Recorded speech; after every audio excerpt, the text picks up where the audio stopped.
My name is Chef Mitchell Ramos. I'm the chef de cuisine here in Fig and Olive at Melrose Place.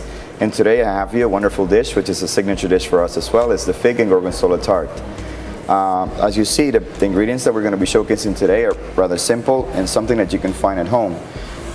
We have obviously the scallions, we have walnut halves, we have fresh figs, Roma tomatoes, and prosciutto ham and some fresh herbs to finish the dish. Now you start with a puff pastry. You get this in any store, puff pastry? Yeah, the puff pastry can be bought in any regular wholesale retailer. And you put some scallions on there? Indeed. We just started with some fresh scallions to kind of get the foundation of the flavor. Okay, what's next? From that point on, we're going to go in and add some walnut halves. Toasted walnuts or just raw? No, they are raw at this point, hence they're going to be baked afterwards. And we just want to, again, just spread them in the same perimeter as the scallions that are already pre-laid on it. I notice you're leaving a little bit of a border around it though, right? Correct. Yeah. We want to leave the border to make sure that the volume during the baking process is there. If you put items towards the ends, it just inhibits the leavening in the puff pastry. Okay. Now we want to, again, add the Roma tomatoes. We're going to add them in a cross format, just kind of forming a cross laying on its side, and you don't want to cut the tomatoes too big because obviously the juice in the tomatoes is just going to weigh the puff pastry down and you won't get the volume that you want out of the actual tart. Okay. Now once we gotten to this point, we want to make sure that we leave some space to put the figs, which is the next step before we go into the baking process. Fresh figs, obviously. Fresh figs all the way, yes indeed. You can still find these in other cities besides Los Angeles. Yes, they are. You can still find them. The season actually is coming to an end, so you better hurry and go to your farmer's market and get them while they're still there. All right. You want to put 4 pieces in the spaces that were left in between the tomatoes, and from this point on, it's a little bit of salt, pepper, and arvequina oil, and onto the oven we go.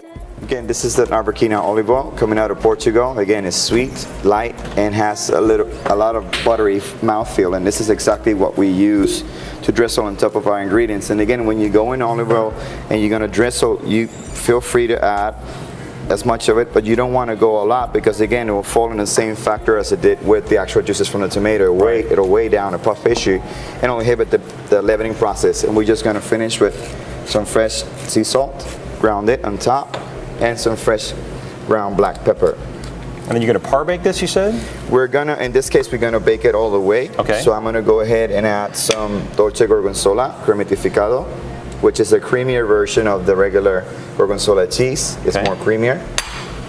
And I'm literally just going to break, you can see that it's very pliable, it's very soft, it's already bloomed out. And what we're going to do, we're going to break literally one nice healthy piece, and we're just going to put chunks of the actual gorgonzola cheese throughout the tart. But you want to do it in chunks. You don't want to crumble it, you don't want to go crazy. You want to let the guests know, especially if they're having the gorgonzola cheese, that is there, and in case they do not really are friendly towards it, they can always remove it. That's why the reason that we don't want to crumble it out and go all over the place. And from this point on, we're going onto the oven for 12 to 15 minutes to finish the process. Okay. From here, obviously, we're going into the baking process. You want to bake at 375 degrees for 12 to 15 minutes, and into the oven it goes. Okay. 12 minutes have gone by, and off we go with the gorgonzola tart. And this is how it should look like. And now here we have the actual tart, the finished product, and now we're actually going to put it together, which is the fun part. All right. We have the tart, and then from that we're going to take some arugula greens, or baby roquette as they call it in France, and we're going to place it literally right on top. We want to have a nice healthy mound right in the center of the tart. From that point on, we have our fig and olive dressing, which is again our arvequina olive oil with our 18-year-old balsamic vinegar infused with figs. You just puree the figs? It's already infused with the vinegar. It's infused. It's already got infused. it. And then from that point on, we're just going to give it a little stir, and we're going to drizzle that fig and olive dressing right onto the greens. We want to make sure that we can kind of unite those flavors from the figs as well as the one in the greens to kind of bring the cheese and tame down some of the saltiness.